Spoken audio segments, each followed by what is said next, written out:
Welcome back to episode 4 of my European summer travel diaries.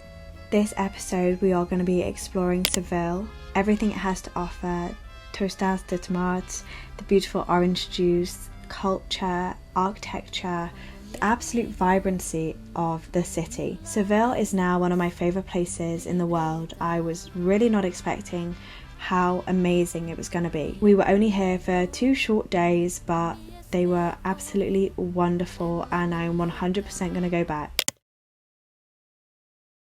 On the 9th of June we travelled from Lisbon to Seville, which was literally a 50-minute journey and cost us £20. It was amazing. Arrived in Seville really early, but we were absolutely parched, so we quickly headed towards the Airbnb and sat and had a drink before we were allowed to check in. We just got to our Airbnb and I thought I'd show you around a little bit. It's so cute and it's in the nicest little patio.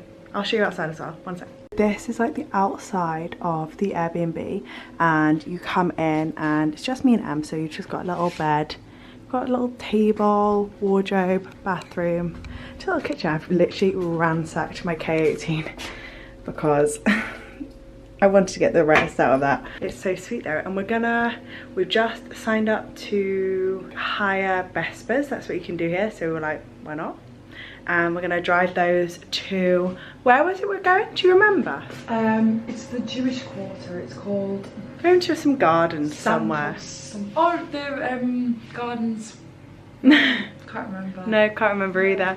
But we're going to some gardens. So that'll be really cute. I'm gonna show you my outfit because I'm not sure if it is as much of a sleigh as I think it is, but it's my long maxi skirt that I thrifted, and then I bought this top yesterday in brandy because we don't have many brandies in England, so I just thought I'd wear this together. It's pretty cloudy, so it's not that warm, so I thought I'd be able to wear my t-shirt. And Emily's wearing my subdued dress, which is so pretty. Check-in went really smoothly and the Airbnb was beautiful.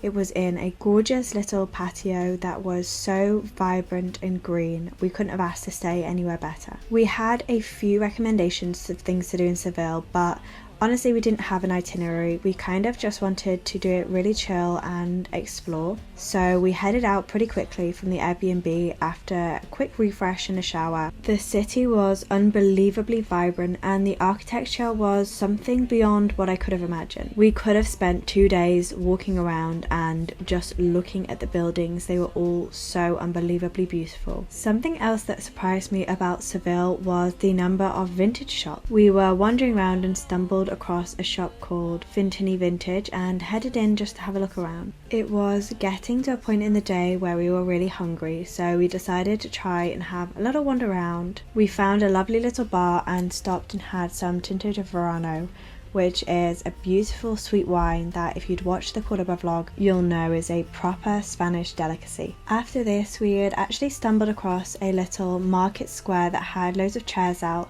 and we thought it would be the perfect place to have some dinner as it seemed like there was lots of locals there. We got some calamari, some potato salad and of course some more Tinto. We really just had a lovely little evening in the sun, in the atmosphere, eating great food and drinking great wine.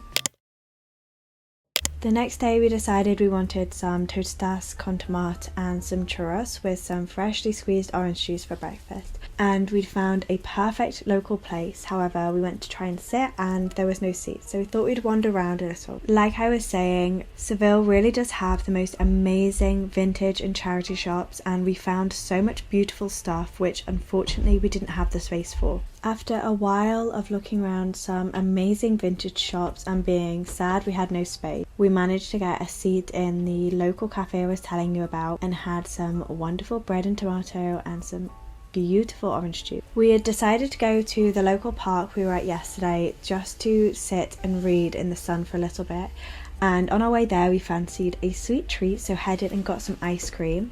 Emily got some pistachio and I got white chocolate and pistachio, and it was the most delicious thing ever. On our way we saw some amazing flamenco dancers, which Emily was desperate to see. Even just walking through the windy streets was absolutely lovely. The book of this holiday was The Silent Patient, and If you are into thriller, crime, sort of drama books, this one is for you. It was impeccably written. The ending was better than I could have ever expected, and the whole way through I was just gripped. As this was our final night, we decided we wanted to splash out a little and go for some really nice dinner. We walked past a little restaurant called Santa Cruz Cafe on our way to get a beer, and we thought that we would come back for dinner. I'm so glad that we did come back for dinner because it was the tastiest meal I've had in a while. We got some fried peppers, some aubergine with black honey, some patatas bravas and some gnocchi, which seems like a bit of a rogue mix but was unbelievably tasty. It was a really lovely evening, and the next day we were heading on a bus towards Malaga, which you will see in the 5th episode of my European summer travel diaries, which will be coming soon. Thank you so much for watching this episode, and I really hope you've been enjoying following me around on these wonderful travels.